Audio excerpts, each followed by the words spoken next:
Shalom Bracha, voilà, on va faire un cours sur le deuxième soir de la fête de Sukkot. On a des invités d'honneur qui sont Israq et le Maguid de Mezrich. Donc, en quoi ils se ressemblent? Donc, Israq représente la Gvura, le Maguid aussi, dans le sens où le Baal Shem Tov allait diffuser la Chassidut, mais chez le Maguid, alors que le Baal Shem Tov avait 60 tzadikim autour de lui, le Maguid il en avait 122 fois plus alors qu'il se déplaçait pas de Mezrich. C'est les tzadikim qui venaient à lui. À l'image de Israël qui était une offrande parfaite et que Dieu lui a dit de ne pas quitter la terre d'Israël. Et donc, ça représente la Gvoura, la rigueur.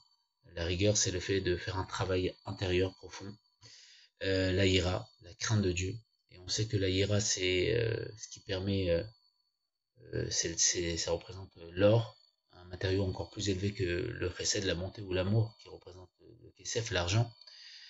Et l'or, c'est ce qui permet de, c'est les matériaux qu'on avait besoin pour construire le temple. Et la Hira, ça représente dans le Tanya, c'est marqué que la porte d'une maison, c'est la Torah, et la grandeur d'une maison, c'est la crainte. Donc c'est ce qui permet de faire résider Dieu au-dedans de nous. Grâce à la crainte, c'est le fait de se mettre de côté et de laisser une place à Dieu. Comme dira le Rabbi Dokot, c'est où mon Dieu, il est là où tu laisses de la place. Et c'est pour ça que Yerushalayim, vous savez, l'exemple du Tanya, c'est qu'il y a deux rois qui s'affrontent pour gouverner une ville. Et les deux rois, c'est nos deux âmes, nos deux consciences, l'âme animale et l'âme divine. Donc l'âme animale, c'est la conscience du monde. L'âme divine, c'est la conscience de Dieu, la conscience du divin. Et les deux s'affrontent. Et pour gouverner la ville, c'est notre corps. Et sur quelle ville on dit Ira Kodesh, la ville sainte, c'est Yerushalayim. Et Yerushalayim, c'est l'endroit où il y a le temple de Dieu. Et Yerushalayim, ça se décompose en deux mots, Ira Shalem, une crainte parfaite. Quand on a une crainte parfaite, on devient le temple où Dieu réside. Et comme il y a marqué que Dieu, il nous dit, vous allez faire un temple, je résider au-dedans de vous. Et les sages s'interrogent, s'il veut un temple, pourquoi il veut résider au-dedans de nous? Parce qu'en réalité, le temple de Dieu, c'est notre cœur, c'est pour ça que la Torah commence par un bet et finit par un lamed. Et comme dans les deux premières lettres, la première et la dernière lettre de la Torah, il y a toute la Torah, et ça forme le mot lève, parce que tout le but de la Torah, c'est de nous donner un cœur pour que Dieu puisse résider dans notre cœur. Et voilà, ce cœur, c'est les lochot, qui sont chakika, qui sont une seule chose avec Dieu. Et avec les gouttes d'eau de la Torah, c'est même si on a un cœur de pierre, ça va le transpercer de telle manière, comme ce qui a fait, tu vois, Rabbi Akiva, il avait une goutte d'eau tombée sur un rocher, qui à la fin, la pierre, elle a été transpercée par le rocher. À la fin, cette goutte d'eau, cette Torah va transpercer notre rocher jusqu'à faire en sorte que les Aseret Diborot, les 10 commandements soient gravés dans notre cœur et qu'on fasse une seule chose, parce que le fait d'écrire sur un parchemin, c'est quelque chose de surajouté.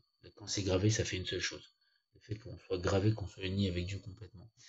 Et c'est ça la ira. La ira, la crainte, il y a plusieurs dimensions de crainte. Il y a ira tata, le fait de prendre conscience que Dieu, c'est la vérité, et Torah et Mitzvot, et de mettre en pratique.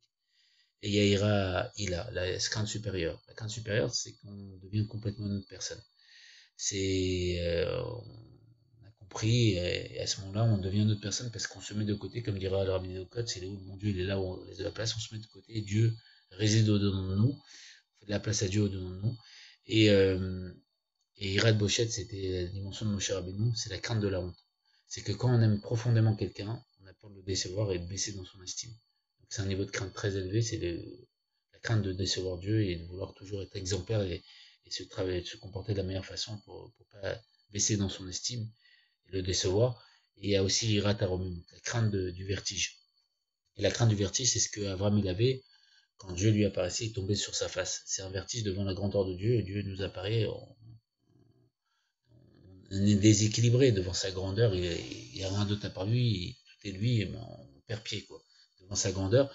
Et c'est ces éléments qu'on reçoit en cadeau le deuxième soir de Sukkot, donc une crainte, Bezrat Hashem Yerushalayim, Yira Shalem, une crainte parfaite, Yira Taromimut, la crainte du vertige, Yira Taboshet, Bezrat Hashem, et voilà une rigueur pour être un réceptacle, pour que Dieu réside dans nous, et que Bezrat Hashem on puisse vivre ça au troisième Tamidash, Miyan Mama Shaman Vamen, Keni Khiratsan, et donc on est tout ce qu'on veut, matériellement, spirituellement, qu'on soit riche, heureux, que des bonnes choses, et Riamela, bye.